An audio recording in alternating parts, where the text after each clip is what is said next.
오늘의 성경 말씀 본문 잠언서 8장 1절에서 4절 그리고 22절에서 31절까지 교독으로 함께 읽겠습니다.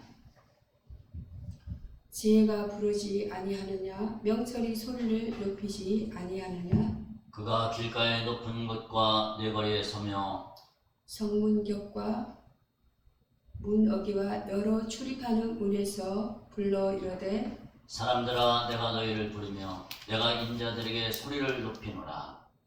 여호와께서 그 조화의 시작 곧 태초에 일하시기 전에 나를 가지셨으며 만세 전부터 태초부터 땅이 생기기 전부터 내가 세움을 받았나니 아직 바다가 생기지 아니하였고 큰 샘들이 있기 전에 내가 이미 났으며 산이 세워지기 전에 언덕이 생기기 전에 내가 이미 났으니 하나님이 아직 땅도 들도 세상 진토의 근원도 짓지 아니하실 때라. 그가 하늘을 지으시며 궁창을 해면에 두르실 때 내가 거기 있었고 그가 위로 구름을 견고하게 하시며 바다의 샘들을 힘있게 하시며 바다의 한계를 정하여 우리 명령을 거스르지 못하게 하시며 또 땅의 기초를 정하실 때에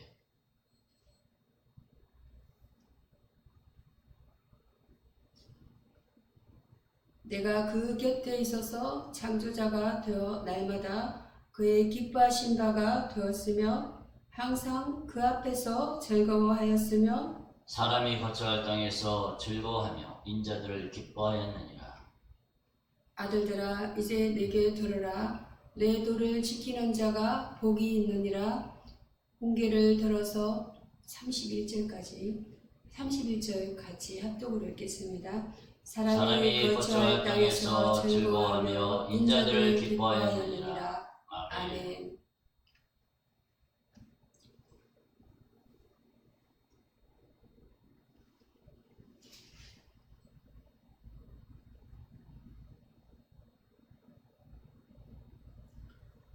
오늘 본문 말씀 설교 제목은 지혜의 근원이란 내용으로 본문 내용으로 말씀을 전하겠습니다. 영원한 생명을 주는 참된 지혜, 그분은 누구십니까? 예수 그리스도이십니다. 하나님의 성품에 대하여서는 태초부터 계신 지혜 곧 예수 그리스도에 대하여 그리고 그에 대한 하나님의 성품은 지혜와 창조와 그리고 삼위일체와 그리고 그 성품과 그 말씀입니다.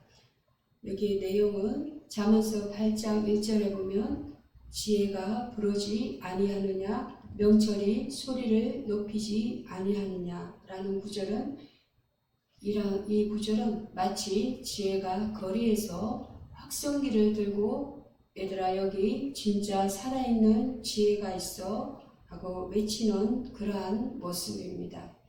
성도 여러분, 오늘도 처음 오신 분들 계시고 해서 제가 여러분들에게 쉽게 전달하기 위해서 내용을 이렇게 구성해 봤습니다. 이건 그냥 문학적인 표현이 아닙니다. 실제로 지혜는 우리를 부르고 계십니다. 하나님은 어렵게 하시는 분이 아니시고 우리에게 쉽게 말씀해주고 계시는 분이십니다. 그리고 이 지혜는 단순한 교훈이나 철학이 아닙니다. 본문 22절에서 이 지혜는 이렇게 말합니다.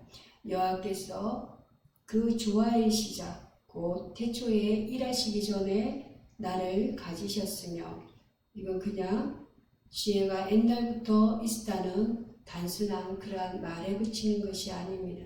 창조 이전 그 시간도 공간도 시작되기 전부터 계신 존재 바로 예수 그리스도를 예표하는 말입니다. 예표하고 있습니다. 요한복음 1장 1절은 이렇게 말합니다. 태초에 말씀이 계시니라. 이 구절 많이 들어보셨죠?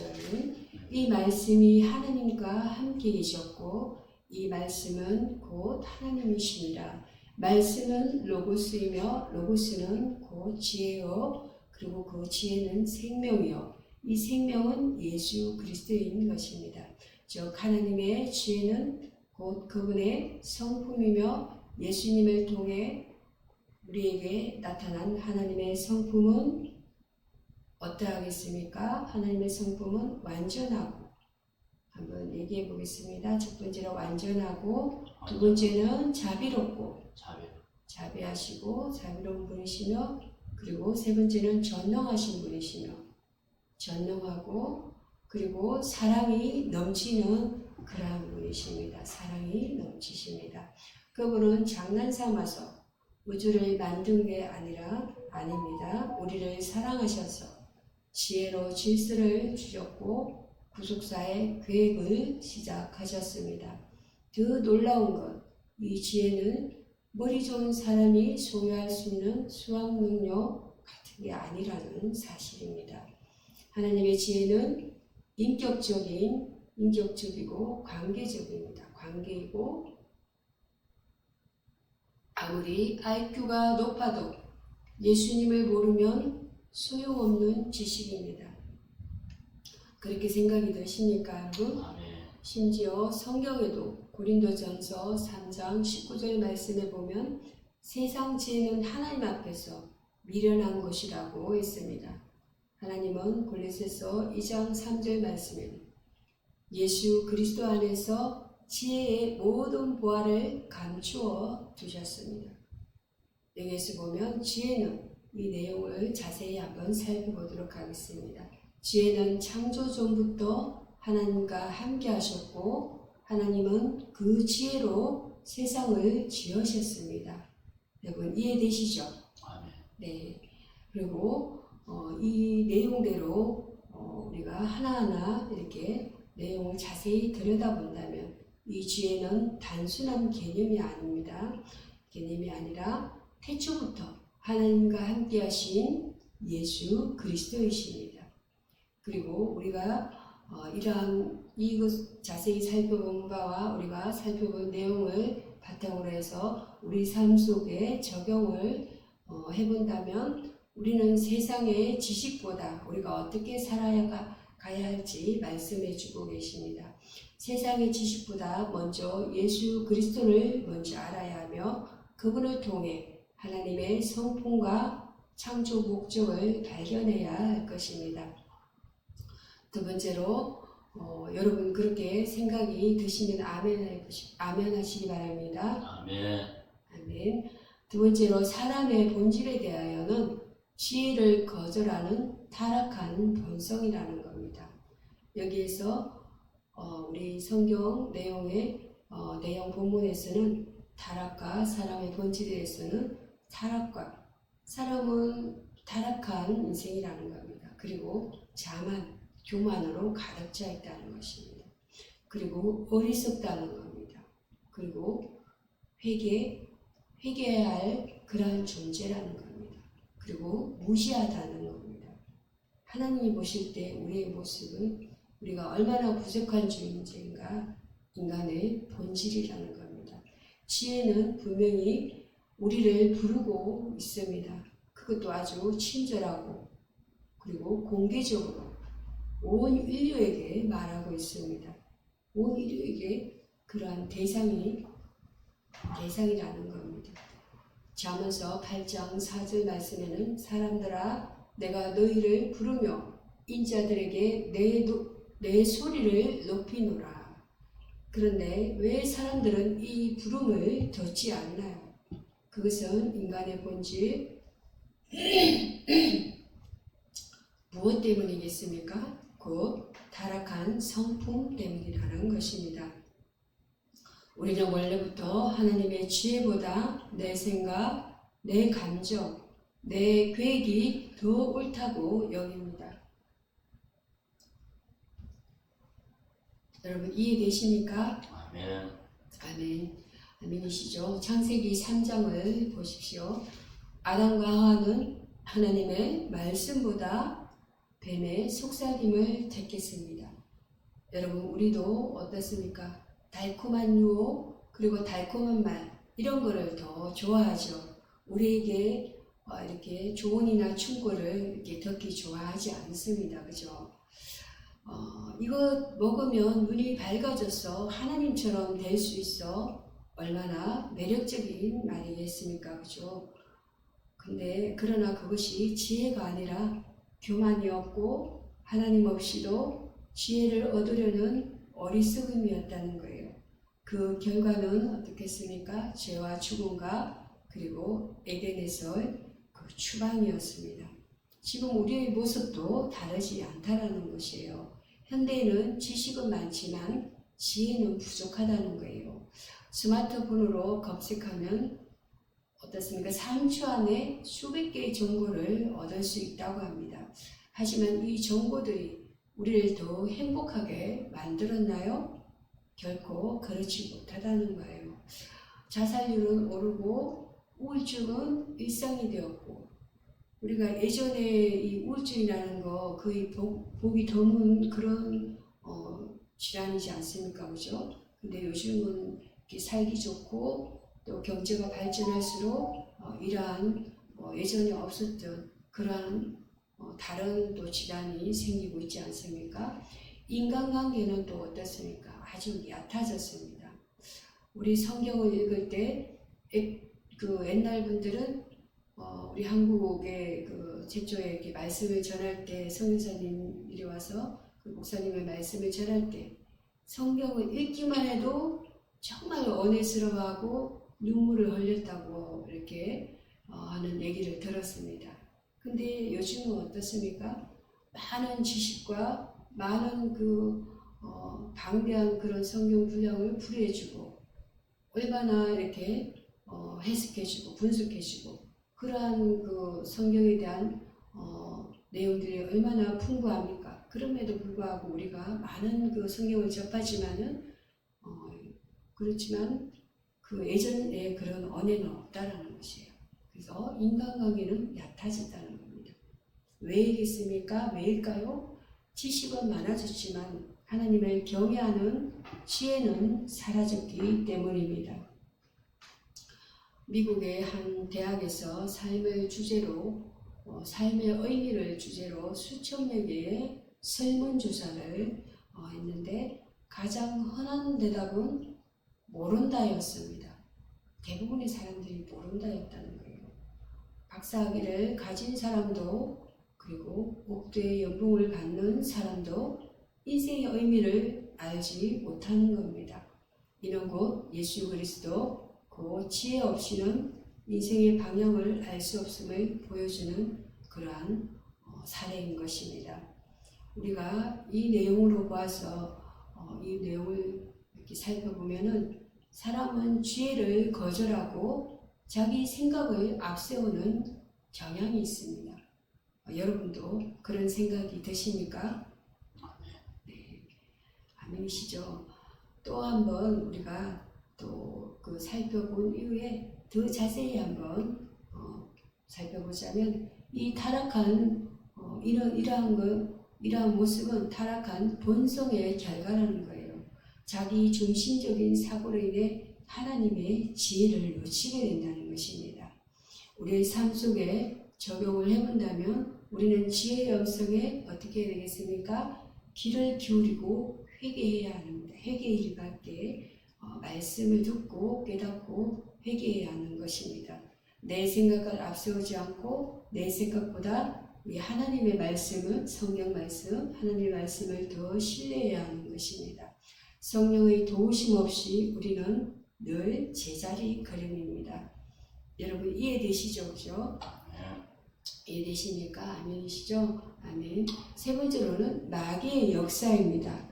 마귀의 역사. 이 마귀의 역사는 제가 매 시간마다 하나님의 성품과 사람의 본질과 마귀의 역사에 대해서 계속 언급하고 있습니다. 지혜를 왜곡하는 사탄의 속임수가 마귀의 역사인 것입니다. 마귀의 역사를 여러분 표현해 본다면 어떻게 표현하시겠습니까?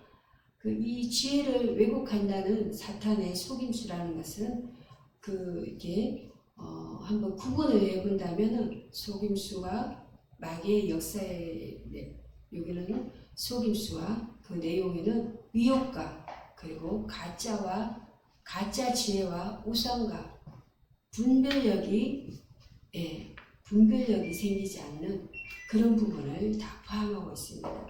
우리가 세상을 살아갈 때 분별하기 위해서는 우리가 어떤 부분에서는 사업을 하든 직장 생활을 하든 사회생활을 할 때 이것이 마귀의 속임수인가 미혹인가 가짜 지혜인가 우상인가 이런 거를 하나님의 지혜로 우리가 분별할 수 있어야겠습니다. 그래서 항상 깨어 기도하며 말씀을 가지고 성령의 인도하심을 받아야 할 것입니다. 이 시간 우리가 기도하고요. 말씀으로 함께 하겠습니다. 잠언 8장 말씀 보면 마귀를 직접 언급하지 않지만 이 지혜와 대조되는 존재들이 성경 전반에서 등장합니다. 사탄은 언제나 참 지혜를 비트는데 천재적입니다. 이 창세기 3장에서 보면 화를 유혹할 때 어떻습니까? 그는 하나님의 말씀을 약간만 바꿉니다. 그것이 사탄이고 이단인 것입니다. 여러분 통일교라든지 여호와의 정일이라든지 신천지라든지 이러한 사람들 와서 자기들을 얘기를 들어보면 다 이렇게 하나님의 말씀을 가지고 약간 바꿉니다. 이것을 우리가 인지할 수 있어야 합니다. 말씀 정말로 하나님이 선악과를 먹지 말라고 하셨나 이렇게 묻듯이 이렇게 약간 의욕스럽게 그렇게 우리에게 마음을 뜨봅니다. 그러면서 먹으면 하나님 될 거라고 속입니다. 이 달콤한 유혹으로 달콤하게 이렇게 말하고 있습니다. 마귀는 거짓을 진리처럼 보이게 만들고 지혜처럼 포장된 멸망의 길을 제공한다는 것입니다. 오늘날도 마귀는 가짜 지혜를 무기로 우리를 공격합니다. 내 인생은 내가 책임져야 해. 하나님 없이도 성공할 수 있어. 절대적인 진리는 없어. 이런 메시지들은 한없이 멋있어 보이지만 결국 하나님의 주권을 부정하고 나를 인생의 주인으로 만드는 교묘한 함정인 것입니다. 그리고 이단들도 마찬가지입니다. 방금 좀 전에 언급했듯이 여호와의 정인, 신천지, 통일교는 마치 특별한 지혜를 주는 것처럼 포장하지만 실상은 사탄이 만든 왜곡된 교리입니다.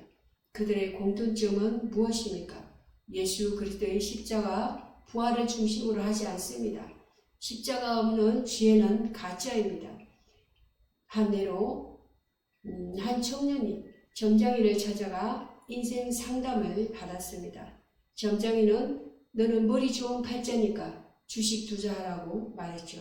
청년은 믿고 전 재산을 투자했지만 사기를 당하고 인생이 무너졌습니다. 지혜처럼 보이던 이 결국은 마귀의 덫이었던 것입니다. 우리가 이 말씀의 내용으로 성경 말씀 내용을 한번 살펴보자면 마귀는 지혜를 흉내내며 사람들을 속여 멸망으로 이끄는 그러한 무서운 존재인 것입니다. 우리를 미혹해서 지옥불로 떨어지게 만드는 그러한 아주 교묘한 자인 것입니다. 그 마귀는 자신들이 가야 할 그 지옥에 우리를 그 지옥에 대신 가게 만드는 것입니다. 자신이 가야 할 자리를 우리를 미혹해서 그 자리를 대신 가게 하는 것입니다. 우리가 자세히 내용을 성경을 살펴보자면 십자가 없는 지혜와 예수 그리스도를 중심으로 하지 않는 지혜는 결국 미혹인 것입니다. 우리의 삶 속에 어떻게 살아야 할 건지 한번 보겠습니다. 우리는 어떻게 살아야 하겠습니까? 말씀과 성령의 인도 없이 어떤 지혜도 받아들여서는 안 되는 것입니다. 무엇이든 십자가를 기준으로 분별해야 합니다. 네 번째로는 우리의 삶에 이 전반적인 오늘의 잠언서 8장 말씀을 적용하고 기도하겠습니다. 성령의 인도하심을 받는 지혜로운 삶을 살아야 할 것입니다. 그 지혜로운 삶 가운데는 성령과 그 내용에 포함된 것은 분별력과 우리가 성령을 구하고 또 분별력을 성령 구해야겠습니다. 그리고 순종해야 합니다. 순종이 제사보다 낫다고 성경은 말씀합니다. 그리고 항상 회개하라고 우리가 예수님도 회개하라 말씀하시지 않았습니까? 세례 요한도 회개하라 말씀하셨고 예수님도 마찬가지로 회개를 강조하셨습니다. 그리고 재림과 영생에 대해서도 생명에 대해서 우리에게 말씀해 주셨습니다. 이제 중요한 결론에 이르렀습니다. 진정한 지혜는 단지 잘 사는 법을 알려주는 게 아닙니다. 우리가 잘 먹고 잘 살고 이럴 때 마귀는 우리를 미혹하게 되는 것입니다. 그래서 우리는 마귀의 미혹을 물리치고 더 열심으로 기도하고 하나님 말씀을 붙잡아야 하는 것입니다. 그것은 아멘이시죠? 그것은 영생으로 인도하는 길이며 그리고 천국과 지옥의 갈림길에서 우리가 어떤 길을 택할지 결정하게 합니다. 지혜는 오늘도 우리를 부르고 있습니다. 하지만 그 음성을 듣고 순종하는 자는 많지 않다는 것입니다. 예수님은 단지 지혜로운 서성이 아니라 우리의 죄를 짊어지고 십자가에서 피 흘리신 구세주이십니다. 그분은 지혜 자체이십니다. 그분을 따를 때 우리는 천국을 얻고 그분을 외면할 때 지옥에 이를 수밖에 없습니다. 사실 이 사실 앞에서 우리는 반드시 회개하고 성령의 인도를 구해야 합니다. 우리가 오늘 잠언서 말씀에서 회개할 부분은 무엇이겠습니까? 하나님의 음성보다 내 판단을 우선했던 교만한 태도, 그리고 말씀을 공부했으나 삶에 적용하지 못한 무책임함, 그리고 성령 없이, 세 번째로는 성령 없이 내 뜻대로 살아가는 독선을 회개해야 할 것입니다. 우리 한번 같이 회개할 부분을 같이 함께 따라해 보겠습니다. 하나님의 음성보다 내 판단을 우선했던 교만한 태도, 두 번째로는 말씀을 공부했으나 삶에 적용하지 못한 무책임함, 세 번째로는 성령 없이 내 뜻대로 살아가려는 독선. 이렇게 세 가지 말씀을 우리는 이번 한 주 동안 우리가 회개해야 할 것입니다. 그리고 우리가 변화되어야 할 것은 또 무엇이겠습니까? 우리가 어떻게 거듭남으로 변화하고 성장해야 할 것입니까? 첫 번째는 말씀 앞에 겸손해지는 삶. 같이 하겠습니다. 말씀 앞에 겸손해지는 삶. 두 번째로는 매 순간 기도로 성령의 인도를 구하는 습관. 세 번째로는 예수님의 십자가 중심으로 생각하고 행동하는 변화. 네, 이번 한 주 동안 이 세 가지를 꼭 명심하고 우리가 꼭 변화를 받는 그러한 성도님들이 되시기 바랍니다. 아멘. 기도하겠습니다. 하나님 아버지, 제가 이제껏 지혜로운 줄 착각하고 내 길을 걸어왔던 교만을 회개합니다. 참된 지혜가 예수 그리스도 안에 있다는 것을 오늘 말씀을 통해 깨달았습니다. 성령님, 제 마음을 밝히시고 지혜의 음성에 민감한 영적 길을 열어 주소서. 어떠한 상황에서도 십자가를 중심으로 분별할 수 있는 눈을 주옵소서. 재림의 날 부끄럽지 않도록 오늘도 말씀에 순종하게 하소서. 예수님의 이름으로 기도드립니다. 아멘.